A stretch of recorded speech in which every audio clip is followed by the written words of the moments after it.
Jnana Yoga, a Christian point of view. The object of Karma Yoga is renunciation of the fruit of work.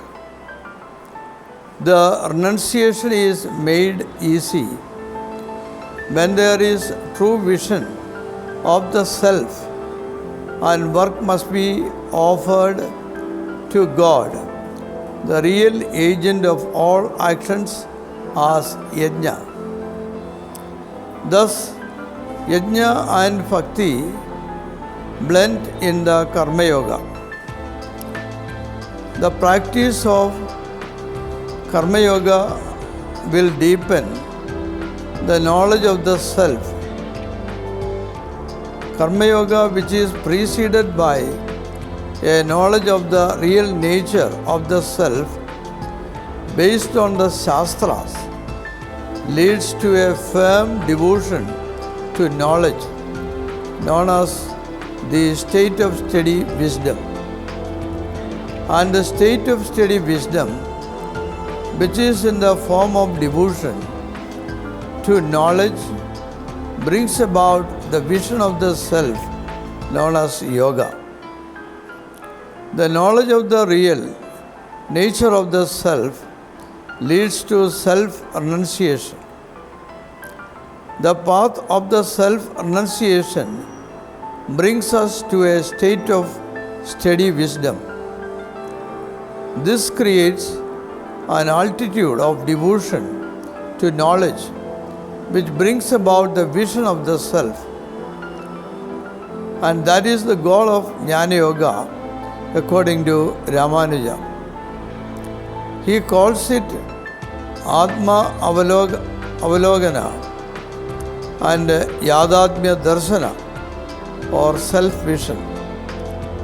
Yamuna Acharya defines Jnana as the fixation on the completely purified Atman with all his selfish end subdued.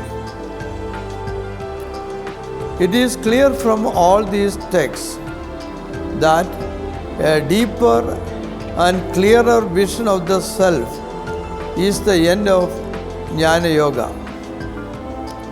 The concept of Jnana Yoga in the Advaita school must be held distinct from that of Ramanuja. For them, Jnana Yoga means the knowledge of self's identity with the Brahman, Atma Aikya Jnana. Shankara in his commentary on the Gita says, "He who sees me, Vasudeva, the self of all beings, and who sees Brahma, the creator, and all other beings in me, the self of all, when he has thus seen the unity of the self, I, who am the Ishvara, never leave his presence, nor does that wise man leave my presence.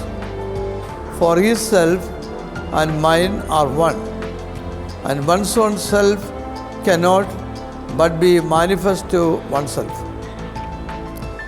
In the Visishta Advaita school, where Bhakti Yoga is superior, Atma Avalogana means the vision of the self as it is. It sees Brahman similar to itself. He who, having reached a more developed stage of yoga and realized intellectually similarity of nature with me, sees similarity to myself in all things which are selves. Other selves are also seen similar to itself. It is the material nature which veils the vision of the similarity. Only an integrated man can see their true nature and their basic similarity. This type of vision of the self is difficult, and Ramanuja suggests Jnana Yoga only for the advanced in self-discipline. It demands great concentration of mind. This integration means the subjection of all faculties of the human personality to the self, sense to mind, mind to soul, and soul to the self. Then all desires, man's eternal foe, will melt away, and he will do better sacrifice of wisdom than that of wealth, having learnt up all works in wisdom's fire. The will have an unconfused wisdom of the all sublime person and communes with him with all his being and all his love. Jnana Yoga is the path of knowledge, knowledge of the conception of truth, and Brahman is truth. Hence, devotee is one who seeks Brahman.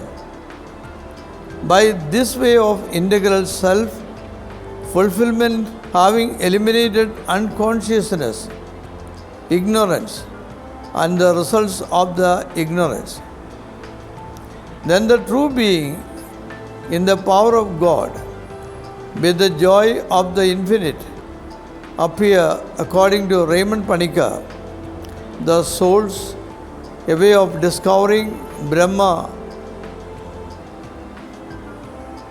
is by revelation.